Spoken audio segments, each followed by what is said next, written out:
We're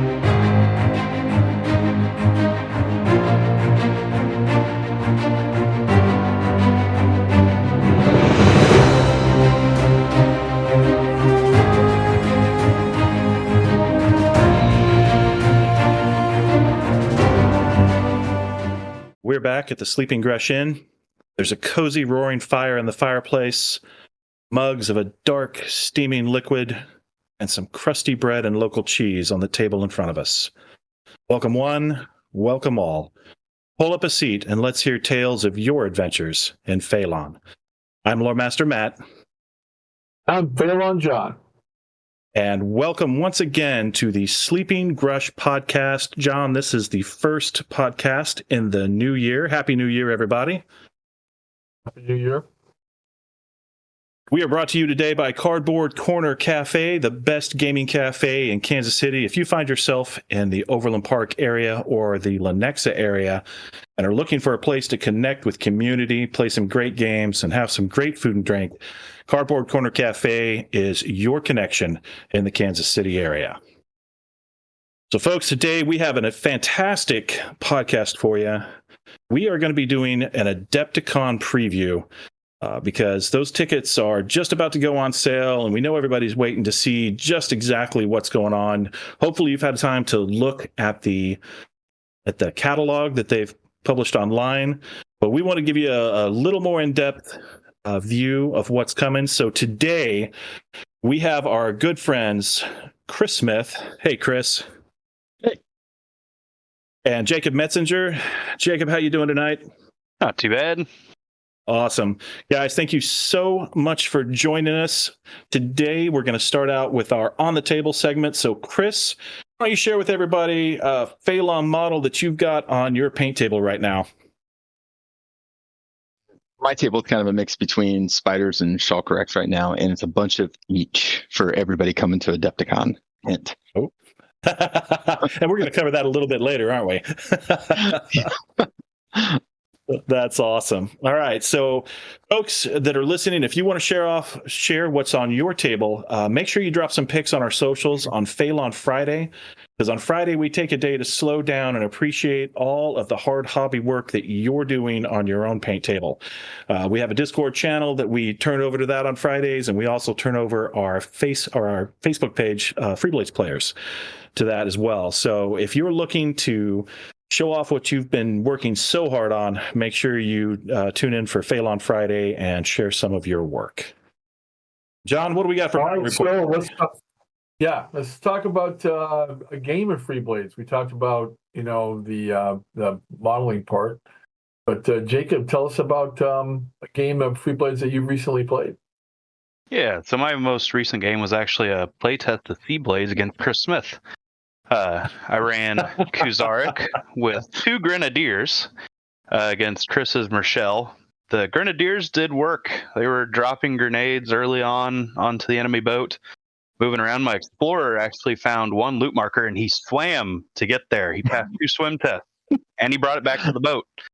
I ended up losing, though. Chris got 4 loot markers to his boat whenever I broke him, and he was in possession of his boat at the time. So your heavily jacketed Kuzaric swam. They did. For, not so much. The Forge Warden and Grenadier, they kind of held back and made sure to get close to land before they tried jumping in the water. The Explorer's got kind of a puffy coat on, isn't it? Really, essentially a life jacket. Yeah, exactly. That's how I like thinking. I think, don't you have yours painted orange, Jacob? They are orange. Oh, no. That's awesome. Jacob, did you? The interesting thing is we have, we've got a fact checker here with us on this game that we don't normally have. So, did you learn something? Anything interesting come out of the game? Oh, I didn't know that, or I wish I had thought of that, or I'm going to do that again. Any highlight there?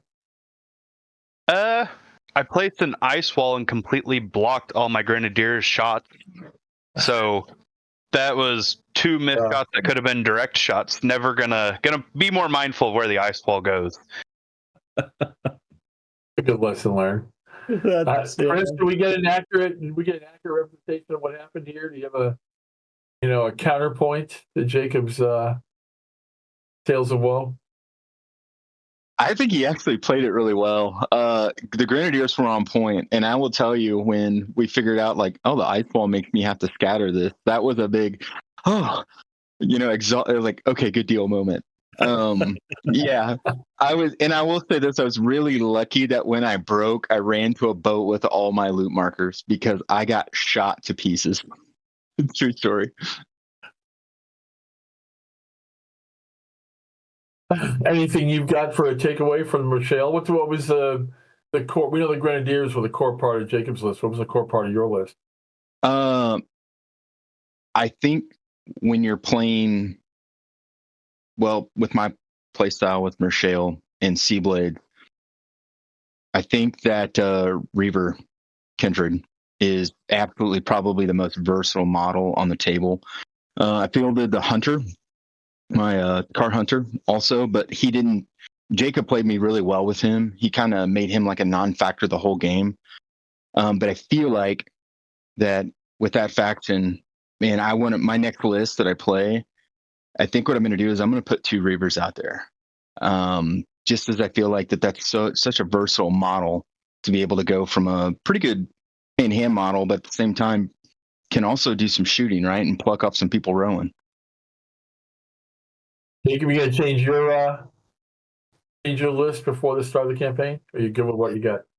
I am going to change it. I'm going to go more narrative list with the PDC. So taking out the Grenadiers, throwing in an operative, a couple other things just to spice it up a little bit.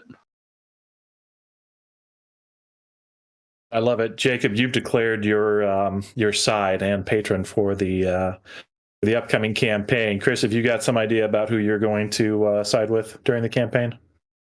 Not yet, because I'm still kind of tossing around, like, to Jacob's point about, keeping it very narrative driven. I think Michelle would be a lot of fun in this, but there's just something in the back of my head about a bunch of freaking Legionnaires jumping off a boat, and I don't know what I want to do yet. Oh man! Yeah. I can't. It'll be interesting to see which one you choose from those 2. Oh, That's awesome. I know. Figure they're there to take the inner sea back. That's right. That's right. This belonged to us once. Oh man! So Jon, Adepticon. I know that it's still like 3 months out, but it's right around the corner, isn't it? It is. It's around the corner from a get everything ready standpoint. That's for sure.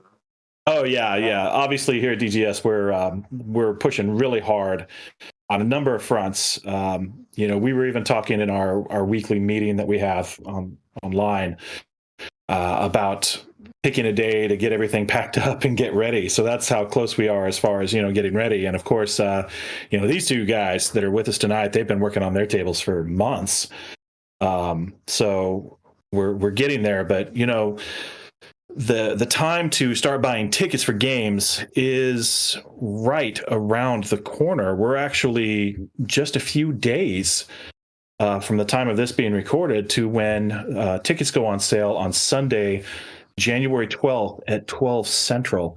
So in lieu of that, because we want you guys to have a good look at what's going to be offered by DGS this year, we're going to kind of delve into what's going on with DGS at Adepticon. And I'm going to start out by saying that we are going to be bringing a new faction to this event that'll be available, of course, in the booth. And you guys are going to be hearing about that very soon. Earlier today, we actually recorded a podcast that's going to air after this one, and we dropped that name. So you guys are going to be hearing the name of the faction really soon. Those of you who aren't a Patreon subscriber, you're gonna be able to hear that and know what's going on, and their new driving rules. So that's going to be really exciting. You can wait for that for next week.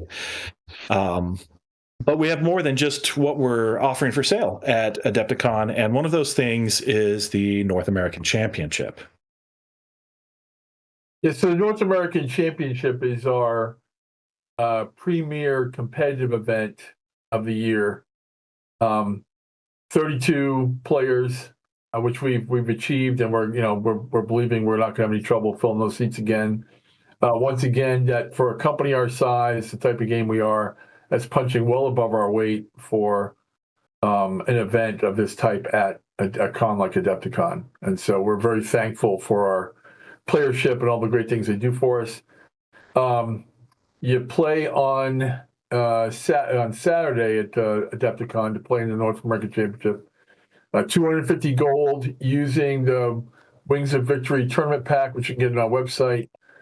And you sign up, and we're going to talk about how you sign up for all these things here in a little while, but it's a 2-day event, right?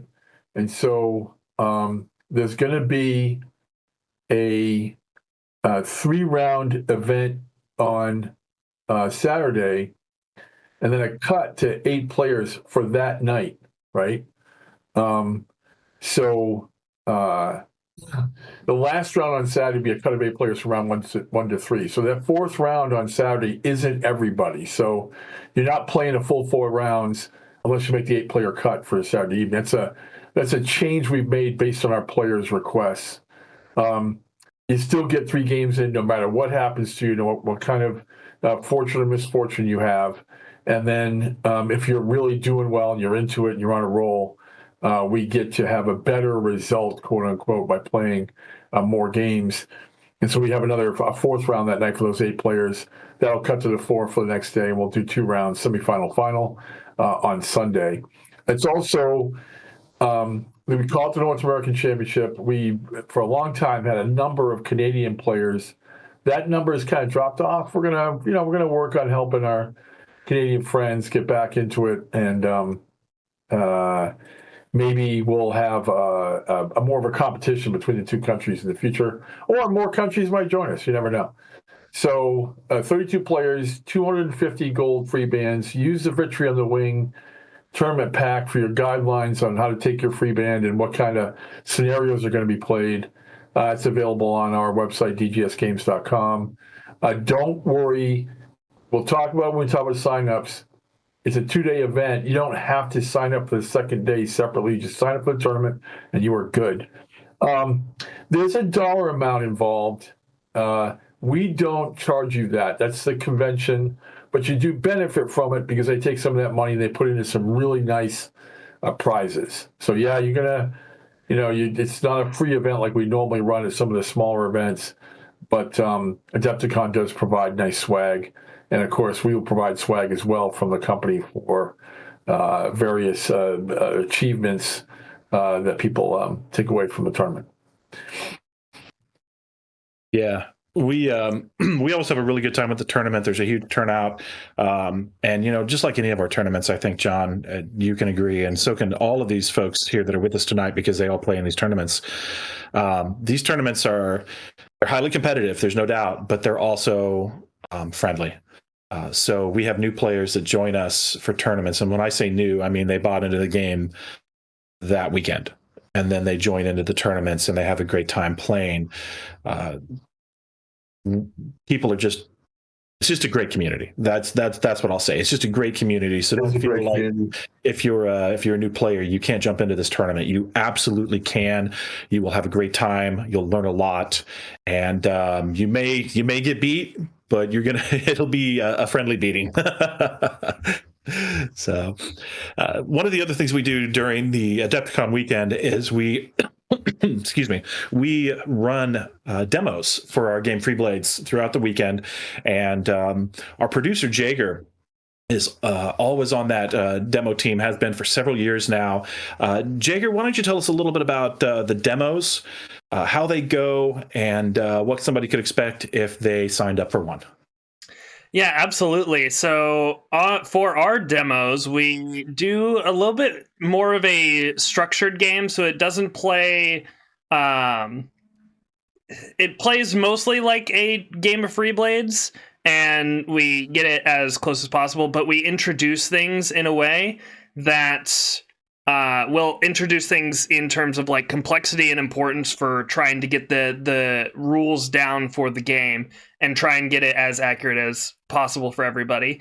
And so the game mode that we end up playing very consistently is a game mode called Warriors Tomb, where you're trying to fight each other and collect a series of magical items that have been buried with an ancient warrior. So some very cool, interesting lore there to go along with it. And in order to do that, we set both sides up with generally 6 models. That will be your basic leader, a caster, a couple of heroes, and a couple of followers to sort of introduce people to the 2 factions that are being played at that time. And then we set you guys loose, basically playing out each turn and introducing the rules as we go through those turns. So, for example, on the first turn, we'll introduce initiative and then movement, moving across the board, then getting into range combat, then melee combat. So we introduce things and explain rules as we go through them. So not only are you getting an explanation of those rules, you are also getting the actual playing experience and seeing it done on the tabletop as we're explaining it. And so we try and make it as easy as possible for everybody to pick up and learn and get involved as quickly as possible and have a good time with that. So that's Awesome. basically that, yeah. Yeah, no, that's great. And Jagger, just about how long do these run? Typically, they run about an hour. We have gone over that time before. In fact, basically every demo person that we have, including myself, we are perfectly happy to sit there and do the same demo for an hour and a half, 2 hours, 3 hours, as long as everybody wants to keep playing and we don't need those tables for new scheduled demos. We'll keep going as long as you guys want. Awesome. Yeah. And let me add, Jagger did a great job of explaining those. You sign up for these demos through the catalog. They're listed out on Free Blades events. But we'll also have a table that's set up to take non-scheduled demos as well, because we understand that people come by and maybe they have 10 minutes before their next event. We'll teach you what we can in 10 minutes, and we always have somebody manning a table for those folks that just can't schedule a 2-hour time block in. So thank you, Jagger. Really appreciate that. So John, how do you go about getting the tickets, these tickets for these Adepticon games? Let's talk about tickets, huh? So, and then Adepticon, it's interesting. I remember back in the midst of time when back in the day, they really have upped their game in terms of the ability for us to load events into their system and for players to go in there and sign up for them. It's about as good as it gets in the industry in terms of signing up for things you want to play.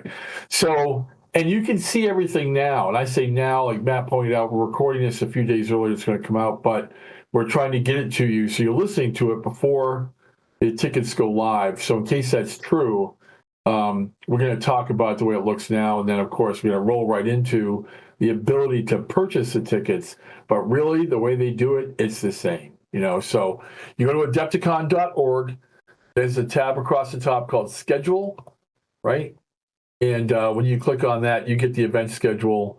And there is a bar, like a search bar. Click on an event for name for more info. Below that, there is a search bar with a regular, the search magnifying glass.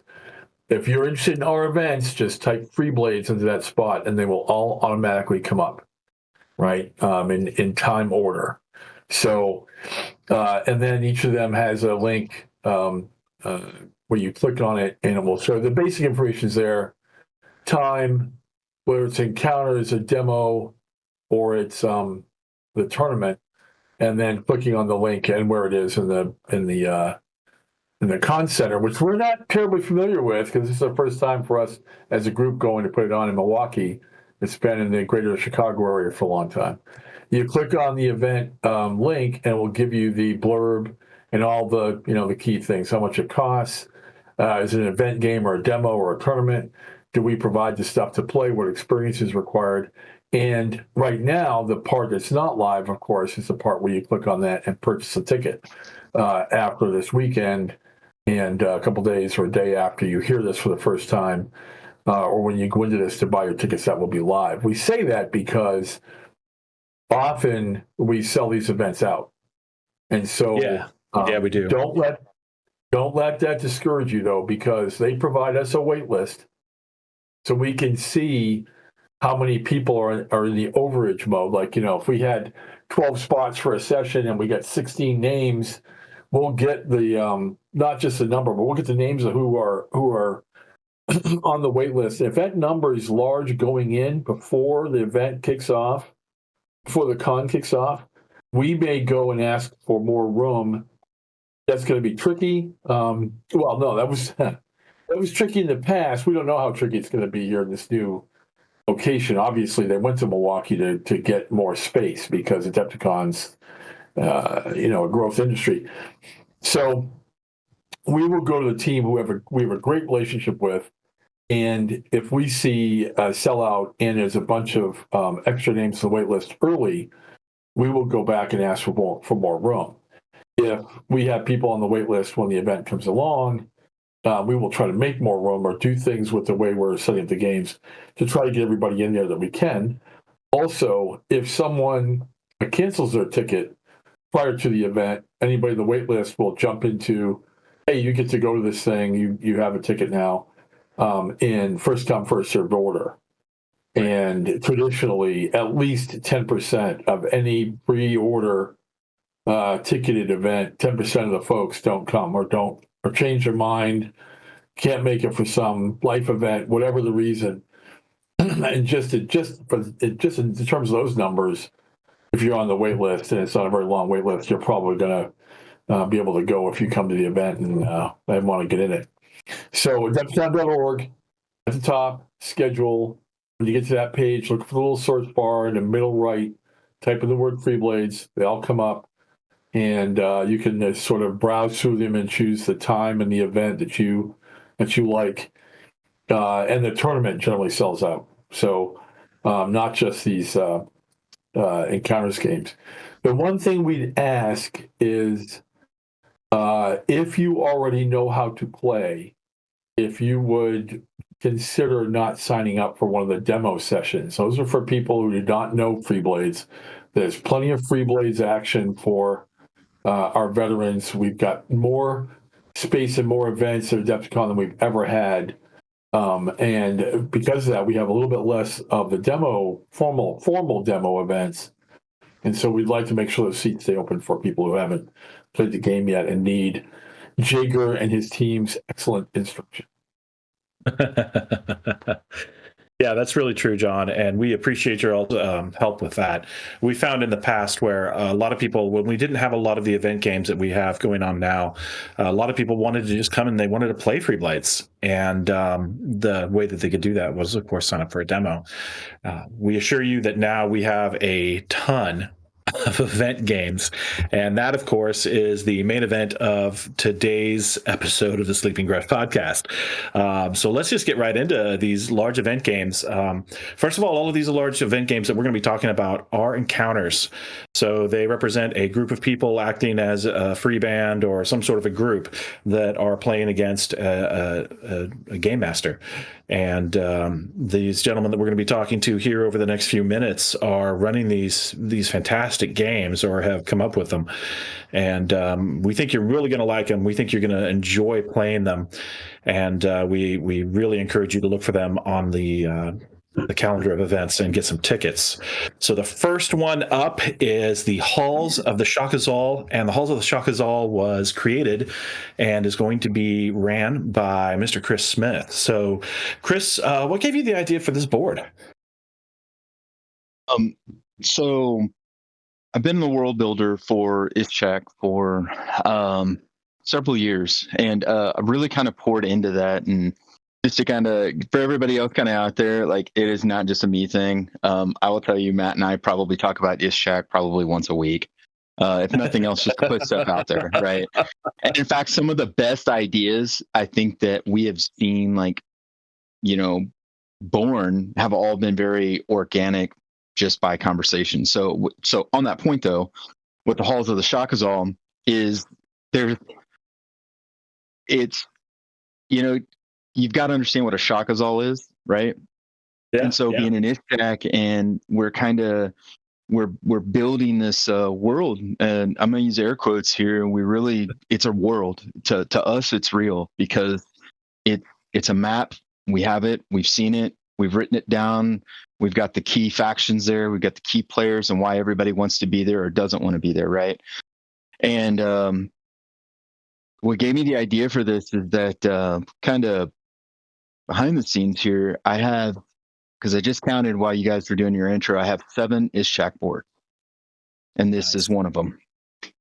And it's when you really believe that the world is real to me, man. The Ishak is real. It is a real place to me, and building all these things out, and this kind of gets into some other things that I'm sure we'll talk about here kind of as we go through, but the Shakazal is by definition a snake demon, right? And we really have an idea of what the snake demon, kind of like what we saw in our head, right? And like, what is it and how bad is it, right? Is it real? Is it essentially what we kind of came up with was, is it real? And kind of like to just, not to railroad anything here, but the Shakazal, to put it into pop culture terms, is Kaiser Sose. Okay. So it's kind of like is it real? Is it not real? We all think it's real, but I don't think it is real, right? Not really. So, but what gave me the idea is that we had kicked around this idea of, just basically, something like that, like a myth, right? And how a myth can turn into reality for some people, whether you think it's real or it's not. To them, it is real, and perception always wins. So, we wanted with Ishak, I've always wanted, I should say, with Ishak, is that Ishak as a region is not 2D. It is not the jungle, the roads, the cities. There's a layer to Ishak. There's the canopy of the jungle. There's obviously the jungle floor where, 90% of your flora and fauna is at, but then there's also catacombs in Ishak. And that's kind of where you're at. So you're just looking at creating an adventure to show you the layers of Ishak before we get an opportunity to really show you what Ishak is. So we're just putting the building blocks and the foundation together. And this is one of those pieces that I felt like we were ready to open up the book, okay, and let everybody kind of jump into another part of Ishak that's not on a map, that you don't get to see every day. That's awesome. So, as you were putting together this board, and I've seen it, and I haven't got to play on it yet, but I know some other people have, and I'm just dying to play on this. But as you were putting together this adventure and trying to piece together the board, what was the hardest part about building that? I think for anybody that runs an encounter, first off, I want to say this: if you haven't ran an encounter, but you think, hey, I think that sounds kind of cool, do it. Just do it. You will not be disappointed in what that turns into, because you've got a vision. It's going to start and it's going to turn out to be something a little different, but it's going to be one of those things where every cool story is created organically, right? And at the end of it, it's going to be something you're really proud of. And when it comes to encounters, I really kind of felt like where I feel like I fit in better with Freeblade as far as the game is the encounter side. I really like telling the story. So in sense of the hardest part building the board is trying to respect all the elements in the board, right? So in the sense of this is everybody's got a favorite movie, right? And and even if it's not Star Wars, it's your favorite movie because it's got a cool story, right? So you watch that movie because it's a cool story, or it's not because the CGI is awesome or it's just actors in it. It's because you love the story to it, right? So when Jake will, I know he's going to mirror something like this when I say this, because we've had several conversations about his encounters and my encounters and what we're trying to do and what we want the player to see, right? And I think that it's the toughest thing for building an encounter, especially when you're giving it to other people, is that I want to I want to respect the balance between telling you a really good story that makes you intrigued, making a playable format that, okay, because some guys are like, okay, cool, that's the story. Now just let me roll my dice, right? And at the same time, giving you something aesthetically to play. Again, like I gotta throw Jake some props here. I mean, if you were at Adepticon last year and you saw his table, it was awesome, right? And people will stop and look at his table, and there's no better compliment than that, I think, when you're running in encounters, because now before we've even told you what the story is, and before I've even told you what the rules are, you have stopped to see the table, right? And now you're intrigued, right? Now I got a little bit of your attention. So it's just a balance of that, because when you talk about caves, guys, soccer, there ain't a whole lot about them. Okay, they're not pretty. there's just a little bit of color, but it's a lot of brown and a lot of beige. Okay, so you're trying to find the balance, and that's where kind of like building the board is. I will tell you, it started out in one place, and Jake can tell you he was there from the beginning. It started out in one place, and it's now ended in another place. So, spoiler alert here: I spent $500 at back in a project at Dungeons and Lasers that wasn't going to get here on time. If it wasn't for Gooch, I was in a whole bunch of trouble. So we put together what is still the Halls of the Shakazal to us, right? And then because of that, it turned out that the way that we were doing it and the way that the story was going to be told, and there's even some other stuff that we've never done before that we're doing in this game. Jake's seen it. And we're just super excited. And I think that getting out of your comfort zone like that and putting yourself in a position to like, hey, figure it out. You know what I mean? It makes this good. But the hardest part was the balance, guys. And everybody that's ran Encounter knows what I mean, because you're telling the story that you want to see come true, right? But at the same time, I want you to have fun doing that. And sometimes that means that, holy cow, how'd you kill all of them so fast? So no, but it was fun. It was good. It was good. Awesome. So let me ask you a couple of questions here that have to do with gameplay. Really quick, what can somebody that's interested in the Halls of the Shakazal expect when they come to play this game? Well, first off, you don't need to be an experienced Freeblaze player. I will tell you that. Then just me on an encounter table. I want everyone to feel welcome, regardless of your skill set, right? It's no secret my 11-year-old plays, right? She's actually played in 2 tournaments, to throw back to the comment about how friendly our tournaments are. And that's not with Dad sitting next to her. That's her by herself, right? And won games, guys, and 1 game. So you can expect to come to a table knowing nothing and have a mountain of fun and screaming and hollering at dice as they roll across the table. But what you're also going to get is essentially you can bring your own models, right? If you want to, and I'll have a pile of models with me, because I want guys that currently play to have the ability of, like, I mean, you just heard me, right? Like, I'm torn between Field and Mershale and a bunch of Legionnaires into the Inner Sea campaign. So if you've got that faction or that model, like, I really like playing with this and I really want to do this, bring it, man. Let's have fun. Bring it. Awesome.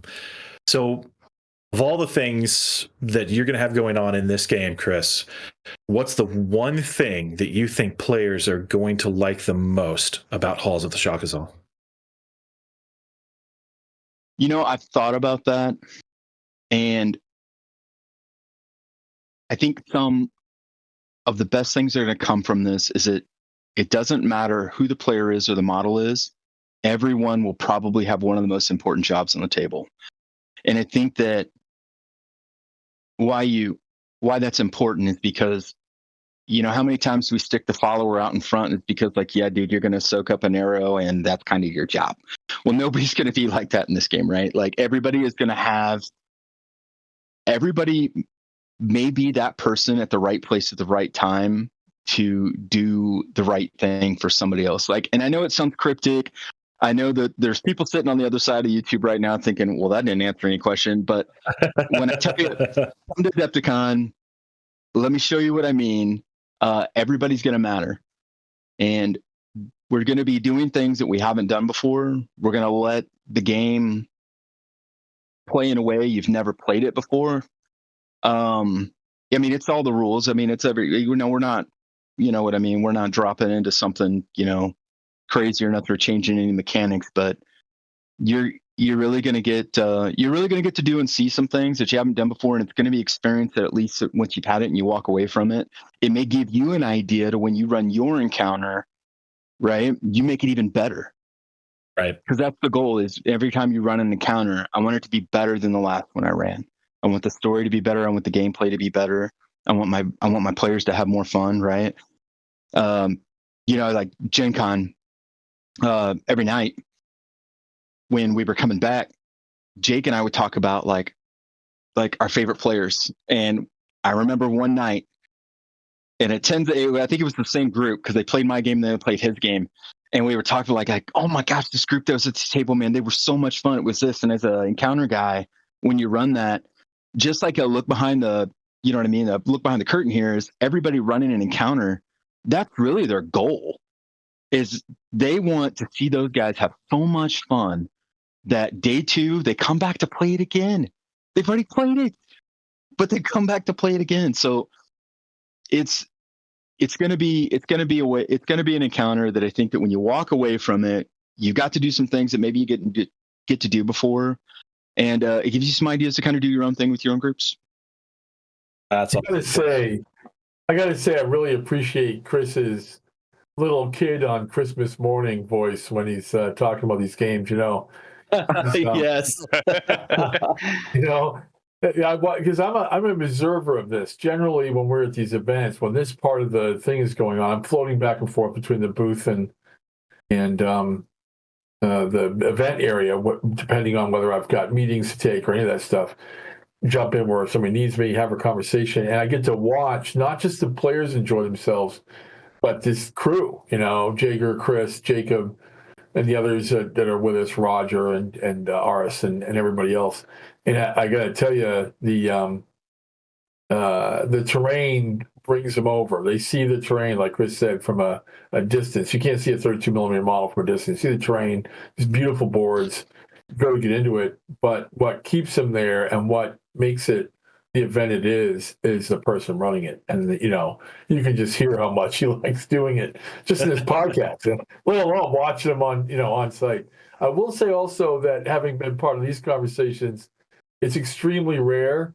But you want to try to avoid being the least favorite player they talk about over scotch at the.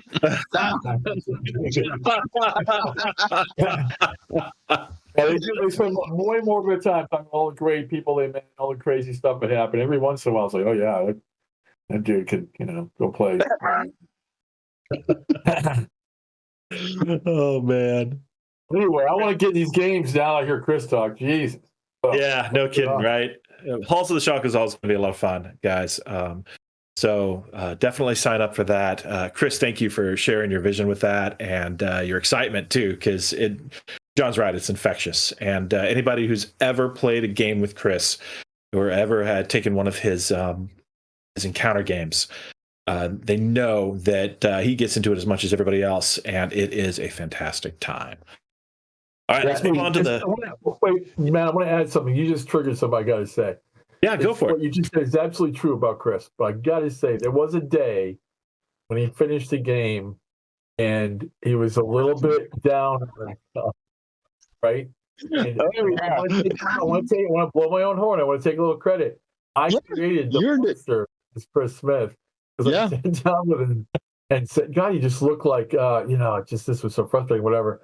And we talked through the game, gave him a couple pointers. He blows out of there. He's, winning tournaments. He's building beautiful boards. And, so all I did was put the bolts in his neck, really. So, shout out real quick to Jaeger, though, because when I won my coin, I got to say this, and I know Jaeger's muted. I have to say this, though. Like, I've told Matt this. There's literally a handful of games that have been like the most, like, I didn't look up from the table, and one of those was with Jaeger. When I won the coin, like, in all seriousness, like, it was an awesome game, but like, to give John his credit, because the credit is sincerely due there. He definitely kind of opened up the playbook a little bit, and it got me to think about the right things for the right reasons. Yeah. I just gave you a lifesaver after the hockey game, buddy. That's all I did.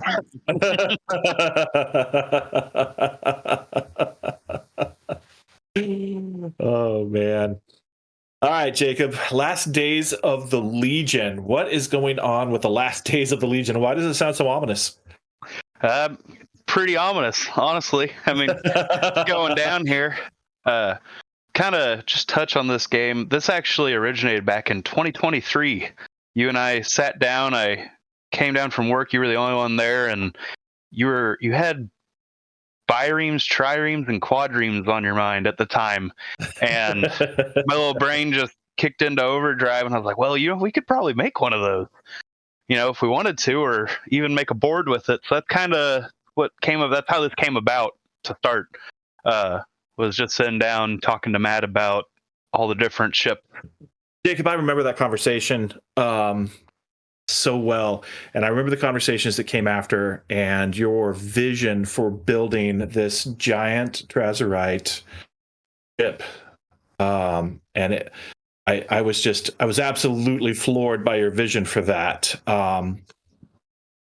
So tell me a little bit about what the Last Days of the Legion is about. Yeah, so we have 4 Trazerite biremes and a Trazerite flagship that is setting out from the harbor.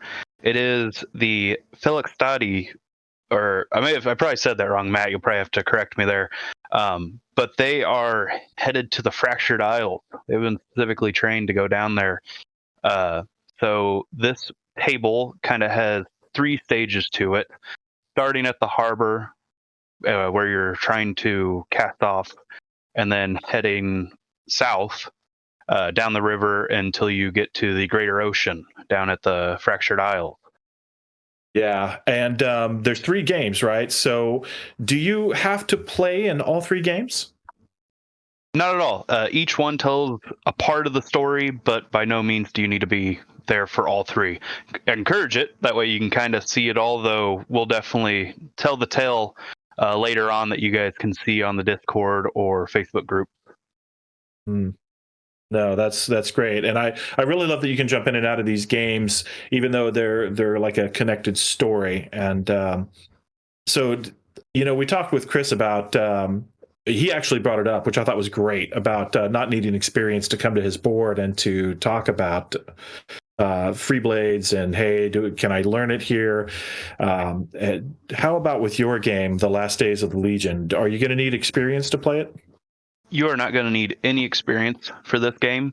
There are going to be a lot of models on the board. You're going to be able to try out any of them between heroes, casters, followers, whole time trying to hinder the Trazerites on their way south.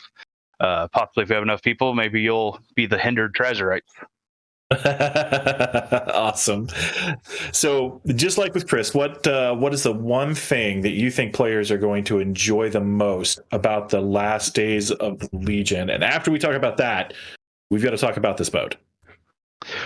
Oh man, it's tough. There's a lot going on in all 3 stages. Me personally, I'm excited for the destruction of the Legion, which comes to a head in the last game, the 3rd day. I am a Kuzaric player, so don't have much love for Trazerite. I love their color scheme and all, of course.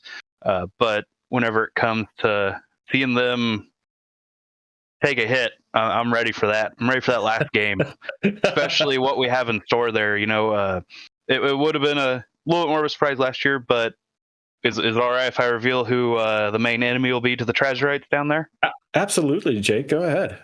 The Azura will be making a show there and putting a stop to this poor Legion. the doom of the Felix to die. That's awesome. So, man, you touched on building a boat earlier. So you really mean like you've hand built a boat? I have. I've been playing with foam. It is unforgiving, but it's been working out so far.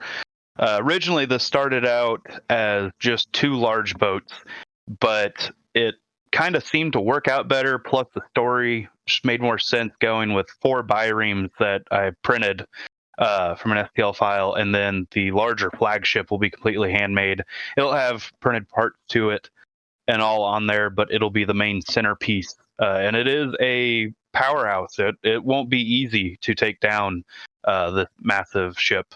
But yeah, so excited for that. Still working on it. It's kind of the last thing I've been working on to kind of make sure it looks good and makes sense size-wise. I mean, it doesn't make sense size-wise.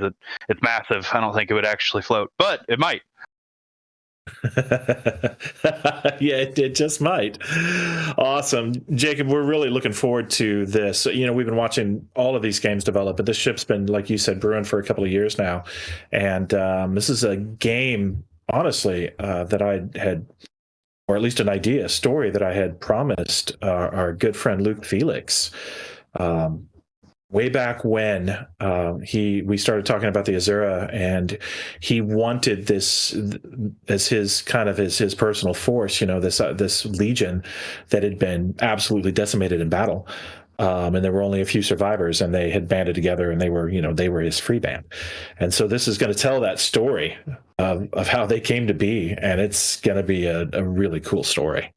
So thank you for putting that on. And you know what's funny about this, folks, those of you that are listening, Jacob's not going to be running that game. Jacob is putting together the board, but our good friend Roger Rexroad from Indianapolis is going to be helping us with that game at Adepticon. Because Jacob's going to be running another game that we'll be talking about here in a couple minutes. So, you know, he's doing all this hard work and putting together all of these things. And then, you know, he's turning it over to somebody else, which is a really cool thing. So we've heard from the Padawans. Let's hear from the lore master. Aren't you running a game here, Matt? Oh, that's so cute. I am running a game at Adepticon. You know, it used to be, John, that we would put on demos all day, and then in the evening time, we would run one encounter on at least 2 nights. And that got to be an awful lot of work after a full day's work on the demo floor. And so we've been bringing more and more of these encounter games into the actual you know, the 9 to 5 of Adepticon. And, you know, these two guys, Chris and Jacob and Roger Rexroad and all these other folks that have been, you know, helping us with that, has really been bringing the world of Phalon to life through these stories that they're telling. And I can't thank them enough, because as the lore master, that is my dream, right? Not just to see these demos being played and the game being played, but the game being played in such a way that it tells these amazing stories from the world of Phalon. And so, yeah, this year I've decided to put on a game called Sinking Sands. That is going to be an encounter. Now, unlike Jacob's games, which are this, you know, a big 3-parter, this is going to be a single game. So it's set in Kandor. And as we know, you know, the Kandorans have this thing for necromancy, and they have a special connection with Kryak, which is their god, and, you know, one of the many retellings of the Shroud, which is one of the deities in our story, one of the Gaul. And so the story is set in a temple complex that has been uncovered by a sandstorm, been partially covered by a sandstorm, however you want to view it, but it is sinking into the sands. It is only kind of halfway there. And of course, you know, the first thing any human thinks to do when something of archaeological importance comes about is to go rob the place blind. And, you know, we draw a lot of our inspiration for our stories in Phalon from reality. And of course, you know, grave robbing's been going on for forever. And so, you know, a band of adventurers sets out to see what they can find of value in this newly uncovered pyramid structure. And, well, they find plenty of treasure, but they also find the remnants of a very ancient death cult that's been going out there in the desert for a long, long time. And we'll go into the story, of course, during the game. But this board has been Jacob has been printing this out for me and setting it up, and he's doing just a gorgeous job. So on top of these other 2 games that he's been doing, one that we haven't even talked about yet, he printed and is painting the terrain for this one. So that man, he's busy. He's just getting it done over there. That's just brilliant delegation. That's what that is. That's what we'll say. I got to say, anybody who's met Jacob knows that he's just one of the nicest guys you'll ever meet, if not the nicest guy you'll ever meet. And he's been just super, super awesome to work with putting these things together. And so it's a beautiful board set up. It's going to be a more rigid board. It's going to be built into a more of a structure. And it's huge. And I mean huge. The pyramids are huge. The statues are huge. You're going to really feel when you put your figures down on the board that you are walking into this place of foreboding. That's And awesome. it's the scale on it's immense, and there's going to be a very specific group of enemies that you meet, and they're going to have a story too, and we're going to publish all of that information because it's a very interesting story that ties in not just to Kandor but to the Jackal tribe of the Erdogar as well. And so we're going to take it way back. So go ahead, John. The player need to bring figures or have any experience in the game to play it? No. Just like these other games, you're not going to need experience. We can teach you the game. There'll be enough people playing that have experience. I'm going to have a whole ton of figures there, but just like what Chris was saying earlier, and I think this is a brilliant way to run these, you can bring your favorite figure and you'll get it into the game. Right? You don't have to rely on my pile of figures that are going to be there. You can bring your own. What are they going to enjoy most about it? The setting. I think they're going to enjoy the setting the most. The board is, like I said, the scale of it is so massive that I think that they're going to take a look at it and they're going to just feel like they're there because of the scale difference. What a cool story. Yeah, I think they're going to just, it's very immersive, I think is the right word. So, all right, we've got one of these left, and producer Jager just flashed me with how much time we were running right now. I don't want to take anything away from this next one, though. Jacob, we're back to your baby, the game that we're calling Special Delivery. So tell me a little bit about Special Delivery and what makes this game special. Well, Special Delivery, I've started painting on it back in May of 2024, and the last piece is on my paint table, and I'll probably finish it tonight, hopefully. It's special because, for anyone curious, this is going to be the Ground Thunder Inta. They have the huge Zala. There is going to be a lot of story to that, kind of how they came about, how they're different from other Intas in the plains down there in that southern continent. But I brought a Brachiosaurus to tabletop one day to play a game. I just wanted to put it on the table, and it was awesome. And at one point, game was done, sat down, we're not cleaning it up yet, and Matt Gooch is sitting there, and he is just staring at this thing, and he's looking kind of, I was worried at first. He looked like he was maybe hurt or something. No, it was just the mind was turning and all, and turns out he was thinking of a board for this, and he started sitting on ideas. Was like, man, I gotta get more dinosaurs, but you don't tell me to get dinosaurs twice. Between doors and dinosaurs, I will get them all. So that is how this board came about. Was Matt Gooch just staring at my Brachiosaurus for a long time until finally he just told me what he was thinking. Story of Special Delivery kind of takes off with us heading out from Skyfire. Skyfire is where the Ground Thunder Inta call home, where they've congregated. The large Zala of that area are not surprising to anyone, but they are 100% belong to the Ground Thunder Inta. Anyone who tries to take them finds out quickly why they shouldn't, with some of the more dangerous Zala coming in. Besides that, they are heading out, going to be making a special delivery along the way. And so all 3 days of this voyage, I guess voyage isn't the right word, but as you're going out, you're going to be encountering different hindering parties, certain ones that are probably maybe going to be a little more hindering than others, some that your dinos are going to munch up. The T-Rex does have quite a bit of damage for him. What? Wait, what? Don't worry, he's got a rider. He's good. He's good. And Sam Neill. You bred raptors. T-Rex? We've got a T-Rex. But much like the last days, the Legion, you do not need to play all 3 games. Each one will have different. Again, the last game will have. This one will actually have a boss. There will be a boss miniature on the field of play for everyone to play with. You don't have to bring figures to the game. I'll be supplying everything for these. You guys will be getting to play as the dinosaurs.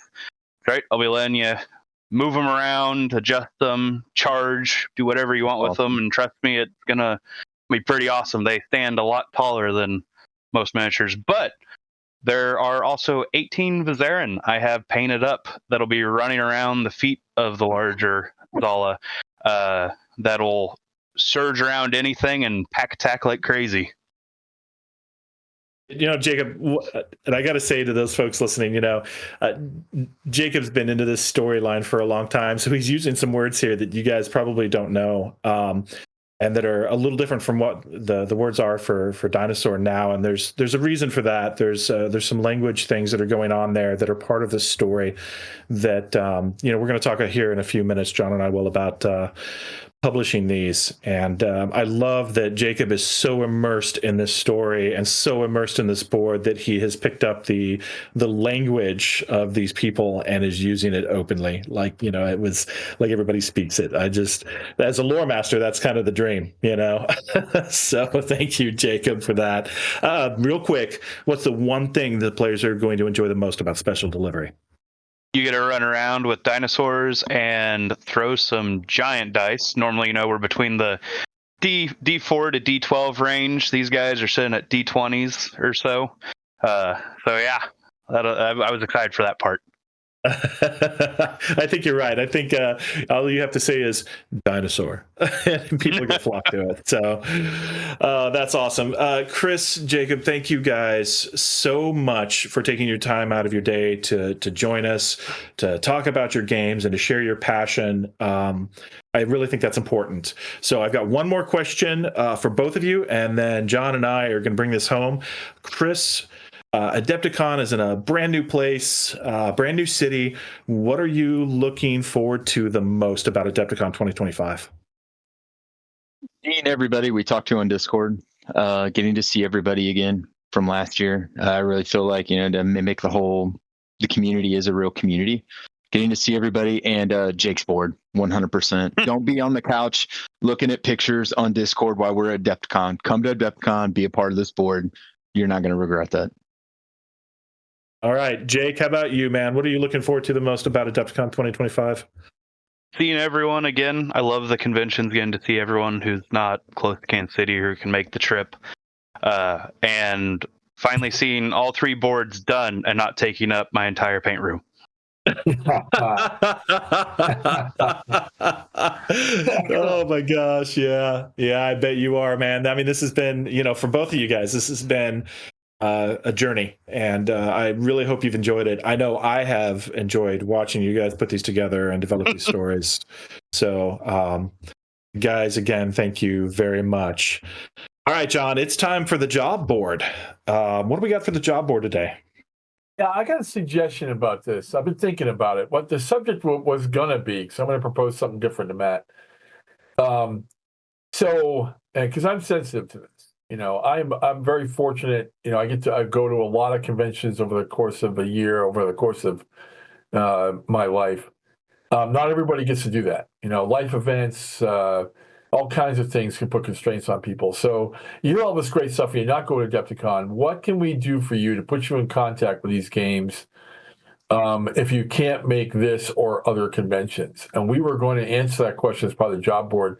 Man, I think it's a one. You know, we've gone over what we like to have be our time target for the Sleeping Grush podcast, but also thinking about it, I think it's worthy of an entire podcast episode. And You know, John, I think you're right.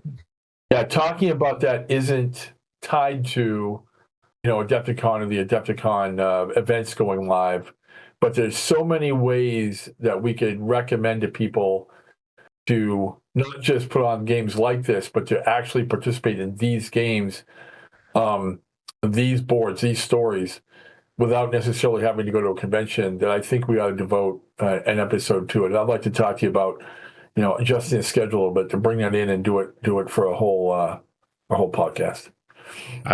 John, I couldn't agree more. I think that that's really important. And, listening to these guys talk so passionately about these games and hearing their excitement and knowing that excitement is going to boil over to everybody that gets to play those games, I want to see that for everybody.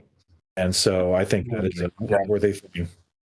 Yeah, absolutely. Because of life events, I had to miss last Adepticon. It has nothing to do with my passion about the subject whatsoever. Yeah, no, I hear you, John, and I think you're definitely right on that. Okay, well, we'll definitely do that. We'll have a look. You and I'll sit down and with the schedule and take a look at how we're going to put that into the schedule and talk about that and bring these to a much wider group of people. So that's awesome. Well, folks, we're at the end of our time. We've gone way over our time. We knew we were going to do that today, and we appreciate you hanging in with us because I really think it's been great to have Chris and Jacob on the program today to share with you. And as always, if there are comments or concerns, questions, we'd love for you to go to the Discord channel, the World of Phalon Discord. There's a channel there called the Sleeping Grush Podcast. You can drop anything in there. And if it's relevant, of course, we'll address it. If there's questions, if there's suggestions, we'd love to hear from you. And we love to interact with the folks that are listening. That's the one bad thing about a podcast is we're not interacting with folks as much as we usually like to. It's kind of a one-way street unless we have special guests on like we did tonight. So, and I think John will echo me. We really, really want to hear from you about these podcasts. Echo. So, folks, thank you very much for hanging out with us again. Get into Adepticon.org, get those tickets. Let's fill these tables. You're going to have a fantastic time. We're really looking forward to seeing you at Adepticon. Until we do, though, we'll see you around the table. Bill Sakava.